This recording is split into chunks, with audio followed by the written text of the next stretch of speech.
Okie dokie. Let's make some changes. Oh boy, boy, boy. Oh, you know what? Hey, what's going on? Is question, just like the word question, but without an I. So, gonna make some updates on my Kanban board here. That is a board that has three different sections: to do, doing, and done. All right. So from to do, moving on over here to done. Write scripts. That's done. Okay. Um, and team and partners. I'm doing that. That's what I'm working on right now. So let's get that moved over to the second tier so that way we're not just sitting in one spot the whole time. All right.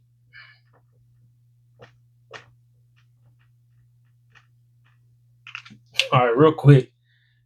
Man, just want to update you, I guess. It was a tough week. My son, oh, I was on my hands and knees, like just bowled over, just not feeling good, vomiting like crazy. My son just kind of patted me on my back, just like, oh, I'm just like, no, get out of here. I don't want you to see this, that, this, and that. Uh, and then all of a sudden he starts to pat me, and then he jumps on my back like a little horsey. And then he just starts to ride me, and I'm still throwing up. He just having a time in his life, like, get me up. And I'm like, no, because I'm afraid that he's going to see it and get sick himself, or worse, he'll fall off. Nope, my boy just having the time of his life. So there's that. All right, hey, so real quick, I just want to say what's up to everybody. My name's Question, just like the word question, but without an I. Um, it's been an interesting week. The week actually started off kind of slow for me, just because, like I said, um, over the weekend I got food poisoning. Food poisoning on Saturday, Sunday, and then it finalized on Monday. I had to call out from work. And I spent most of the day in bed, but recovering. And then Tuesday and Wednesday, my body was just so slow to recover. It was ridiculous. And so Thursday, I felt a little better. And now that it's Friday morning, I feel back to normal, but I'm definitely off my routine. But that's fine. I forced myself to go to the gym yesterday. Didn't really do much. I didn't go this morning. I'll try and see if I can get back in there a little later on, um, either today or tomorrow. We'll see. But it was a tough week. But I will say though, my progress from last week helped me carry over this week. And even with the little bit that I got done this week, I'm still able to say, hey, you know what? I did make some good progress. Right. And then, of course, this is not in consideration of all of the basic things that have to be done, regular household chores. I am in school as well. So regular homework, classwork that has to get done, all of those things, and then of course the regular job that I have, so that has to be done. And I made some great progress in all of those arenas. But it felt so rough. It felt so tough trying to get all that stuff done, and like my body was weak and all of this other stuff. But I remember thinking, dropping my son off on yesterday, I think it was. Oh, and then also we got into a car accident. When I finally thought I was going to start feeling better, somebody rear-ended me. So I'm just like, oh, my whole mental health was just everywhere. So, but dropping off my son yesterday at school, I was like, man, this is what they mean when they say you can't be motivated, or you're not going to be motivated for everything that you got to do, right? Some stuff you just do it because it's the discipline of getting it done. So, but man, I tell you what, it was a tough week. I still got a lot done, not as much as I wanted to, but I am thankful that, myself, my son, my family, we're all healthy. We're moving in the direction that we want to move into. I saw a few things, looked at a few some documents, made some calls over the weekend that actually encourages me, and then I got some information through my board of advisors that encourages me even more. So I just have to remember to focus in and get back to the actual grind of what needs to be done, and to go from there. All right, so Just wanting to come over to my secondary board, I guess you could say. Let me see if I can get a little closer here. So just looking at some things, and you're not gonna be able to see this. I don't even know why I'm trying to put that on the screen, but just looking at some of the items that I have on here, and this board is broken down.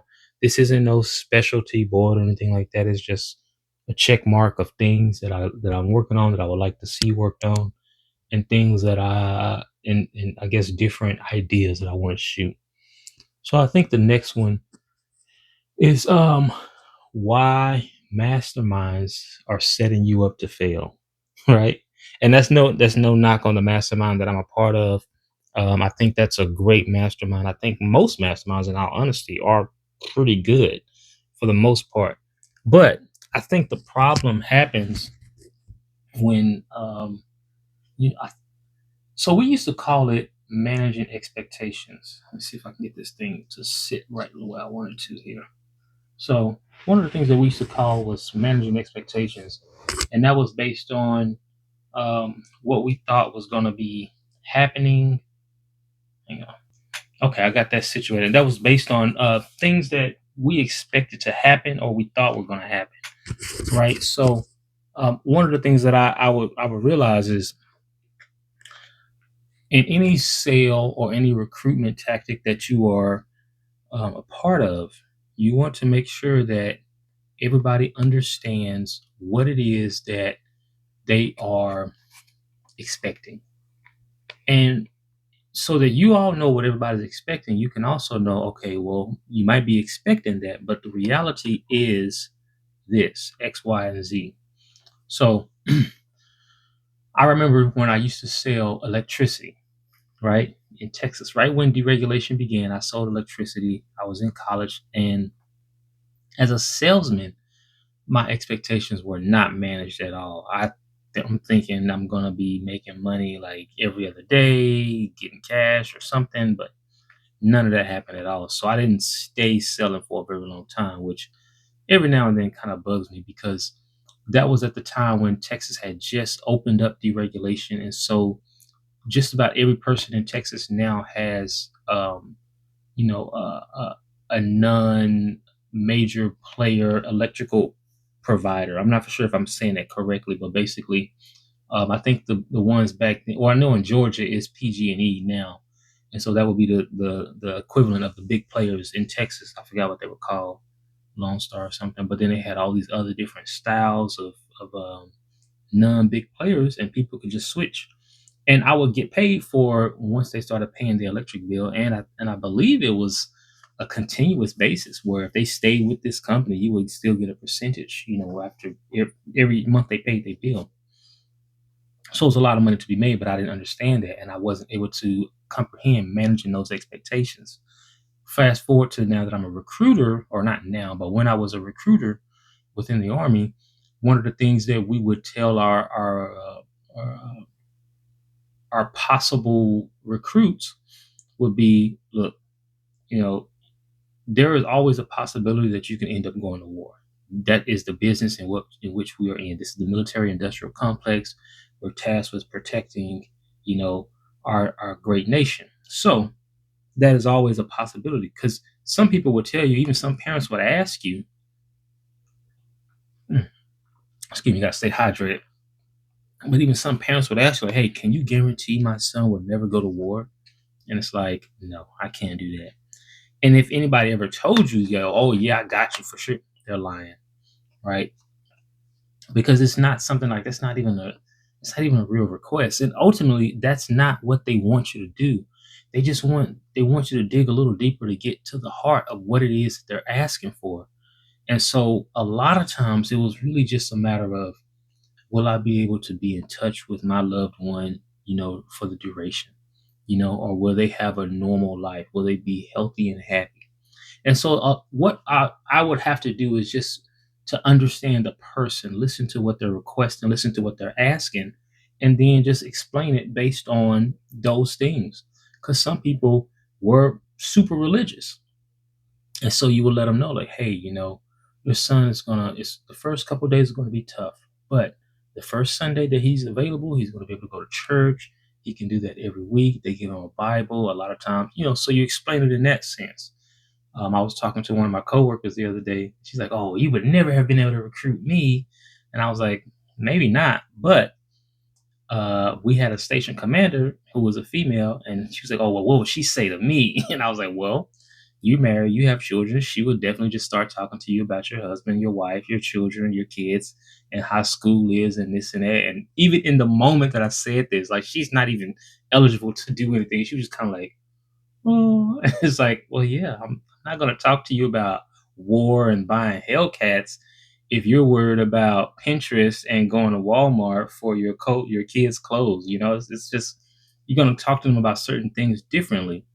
But in the way that you approach who you're talking to, that's where you begin to understand their expectations, and you need to understand as a salesperson your expectations that needs to be managed personally, and the expectations within the relationship that needs to be managed as well, right? I think on my last the video where I was wearing my flower shirt, we was going to the daddy daughter dance. I actually spoke with that my friend of mine, and we had a decent conversation. I didn't want to go too deep into the weeds of what I wanted to ask him about, because what I began to see was this guy just got off of work, like me, tired, just wanting to kind of get away. And while we were talking, I think I was drinking a Michelob Ultra. He might have had a Miller Lite or something, and we were just watching our daughters have a good time. And like as we were kind of talking, I was just like, "Oh, I tried to reach out. I couldn't catch you today." He's always fine. I'm super busy and blah blah blah. But as we're talking, somebody walks up. "Hey, man, I need to talk to you about something a little later on. Just let me." And I was just, and it was just so like I think the word is like cringe or ick or just like ugh, just bro, leave me alone. So I understood. So I didn't want.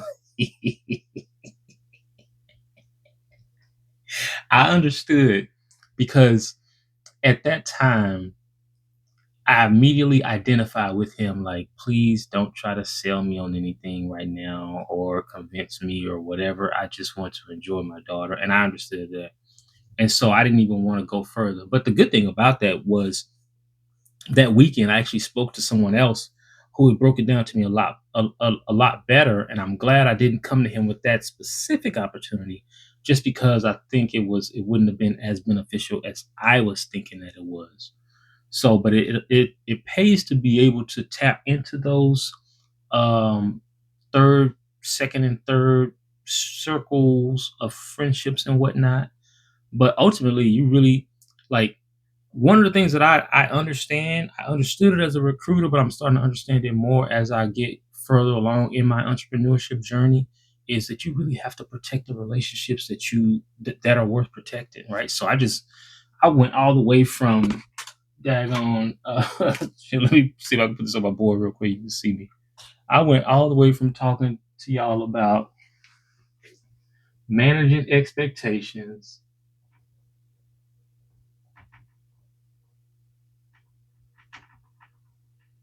protecting relationships.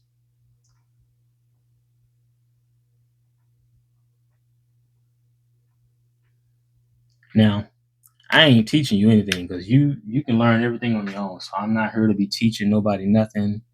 I learned a long time ago.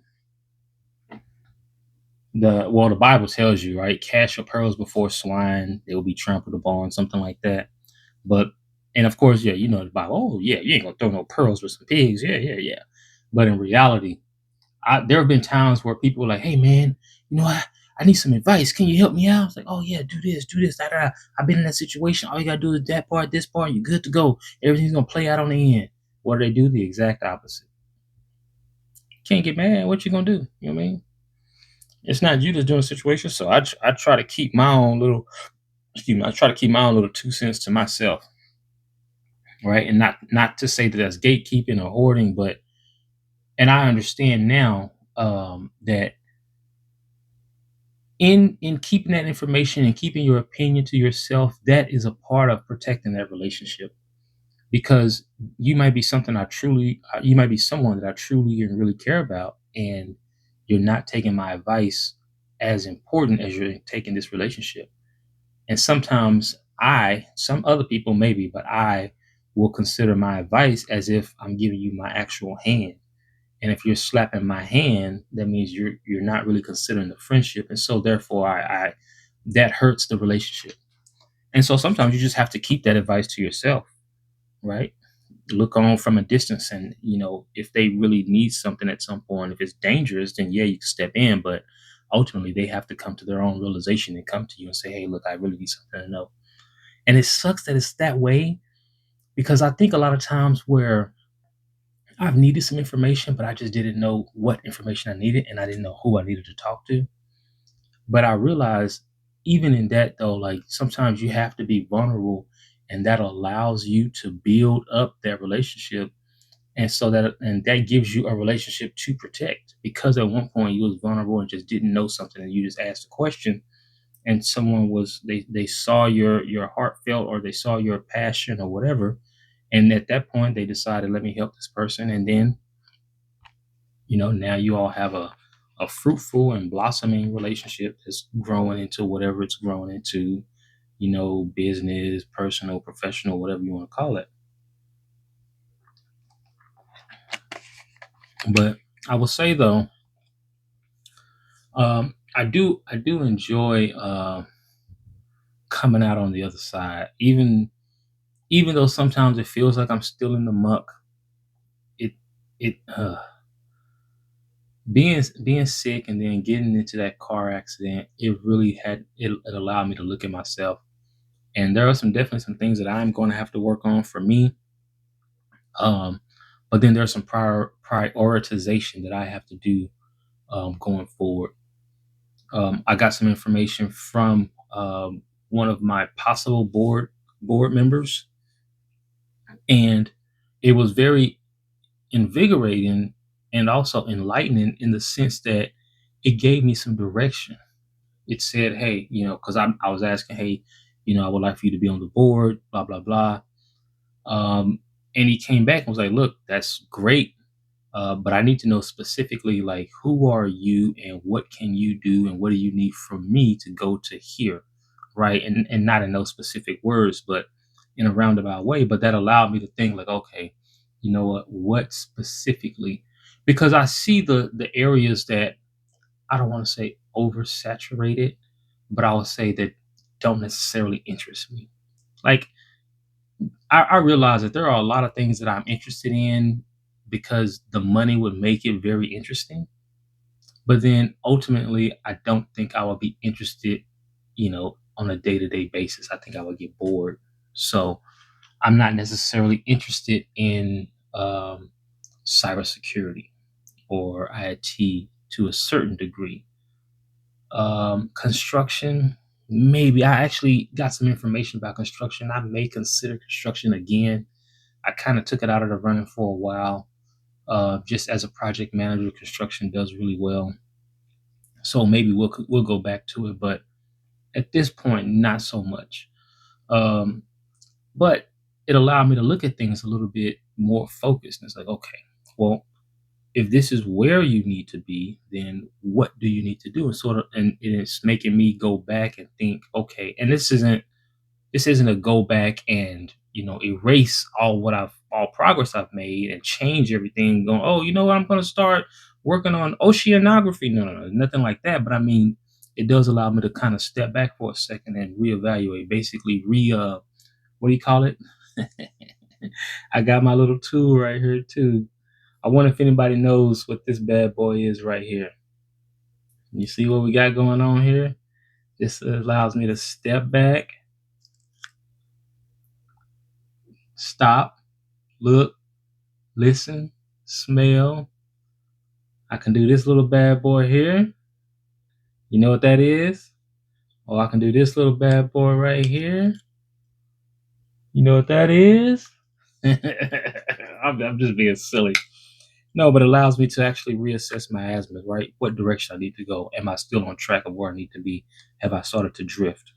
All right. And all of those are military land navigation terms. If you've only ever used GPS in your life, then you don't know what I'm talking about. But if you've been in any form of the military and have ever had to go in the woods and figure out where you was at, or if you used to use a paper map, then you might that might help you out too. But it allowed me to go back and reassess a lot of those things. Um, so that's what I'll be working on today, tomorrow, and then of course finishing up all my schoolwork, homework, all of this other stuff. But man, it, it was definitely an interesting week. Oh, you know what? Let me make a quick note of that. Uh, Check your asthma,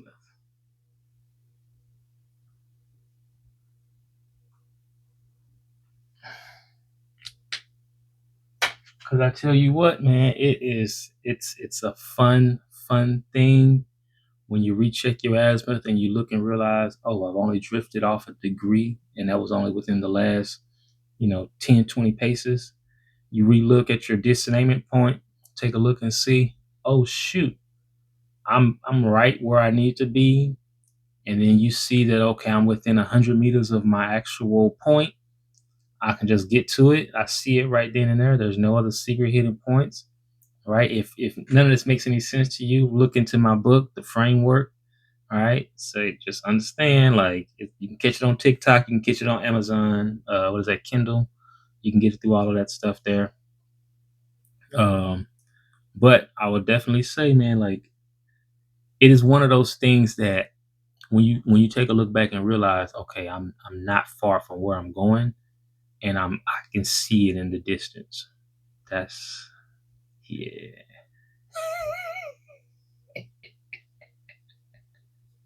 All right.